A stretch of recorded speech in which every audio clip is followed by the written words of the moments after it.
ना भेटिल तो थूक के थूक चटोती तरह से आ अभियो से अगर सुधार ना आइल तो बुझ लिए एहू से बुरा अंजाम हो तारा साथे।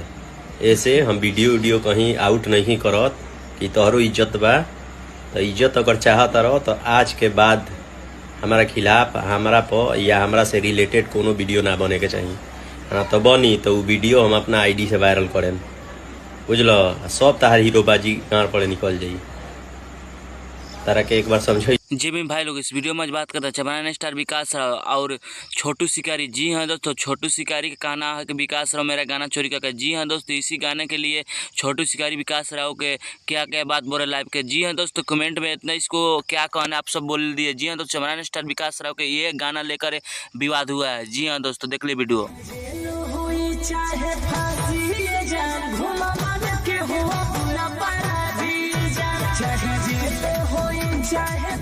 अगर आप सब कट्टर मेहनत करवादी हो तो इस वीडियो को ज़्यादा से शेयर करना और मेरे चैनल को जो सब्सक्राइब करना और कमेंट में जय भीम नमो विदाई लिखना ना भूले।